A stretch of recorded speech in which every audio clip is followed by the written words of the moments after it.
Hell erupts in an upscale neighborhood in Indiana. A massive explosion rocks Richmond Hill. Rubble rains down as fire swallows an entire block of homes and flames lick the night sky. What's your location? 8348 Fairfield Way. We've got one house down. We have two others severely damaged and possibly two others minor. As the sun rises and smoke clears, 33 homes are destroyed. 2 people are dead. Dion and Jennifer Longworth, married for 11 years, were trapped in their house. Investigators swarm the scene and pinpoint the source of the explosion, the home of this woman, Montserrat Shirley. I had a phone call, and it was my neighbor, Gina Salas, and her husband, and she was screaming, "I'm glad you're alive, I'm glad you're alive." It was an explosion in the neighborhood, and we were looking for your body. And she said, "Where is Brooke?"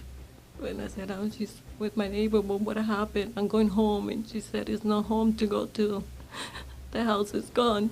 Everything is gone." Shirley claims the fire was caused by a natural gas leak, but investigators say this was no accident.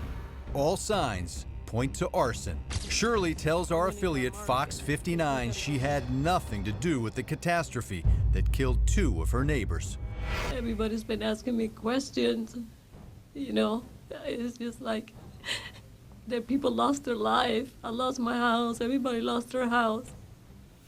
It's devastating, and people keep asking me question and question, like I know something, I don't know nothing. But cops claim Shirley, a Puerto Rican-born ICU nurse, knew everything, and they say she didn't act alone.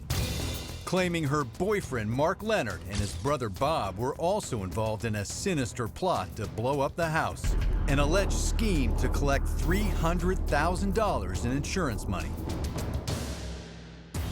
Cops claim Shirley was fully prepared for this unnatural disaster, boarding her cat, taking her 12-year-old daughter to a safe place, and removing a Picasso painting, all on the night before the explosion.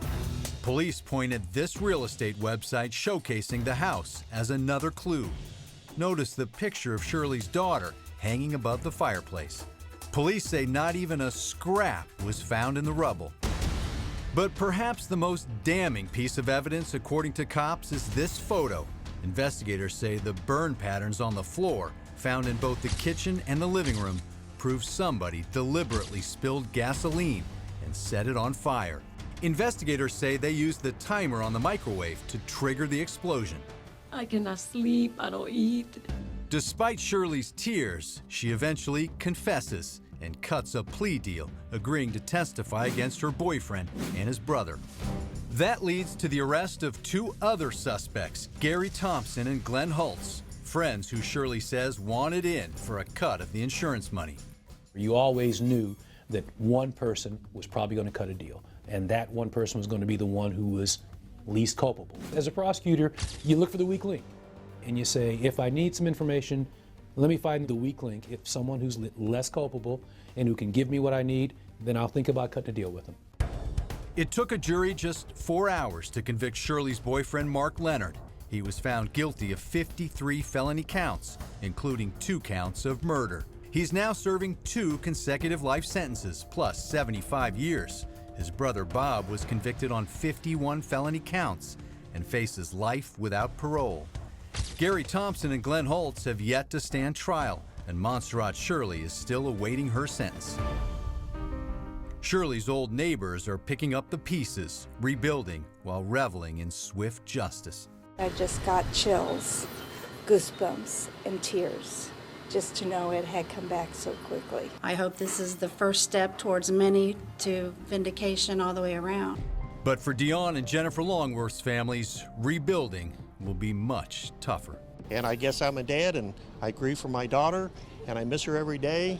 And probably tomorrow I'll go back to the cemetery and knock the grass off the cemetery like I do every week. What I would really like is to give Dion and Jennifer hugs, and that's not going to happen. Well, Fox 59's Russ McQuaid is with me now. Russ, we know that Shirley made a plea bargain and agreed to testify against her co-defendants. Just how important has her testimony been for the prosecution, and is there any indication what impact her decision to cooperate will have on her sentence? Her testimony has provided the narrative thread that has brought together the entire conspiracy for the jurors. After all, she was present at a lot of crucial points in this investigation and throughout this conspiracy. So, with the Leonard brothers convicted, do the families of Dion and Jennifer Longworth feel that justice has prevailed? What do they hope will be the couple's legacy? Of course, while the families of Jennifer and Dion Longworth say nothing can bring back their loved ones, they do feel to some degree justice has been served, or more appropriately, as the father of Jennifer Longworth said to us last week, at least it has taken this to get this evil person out of society and behind prison walls.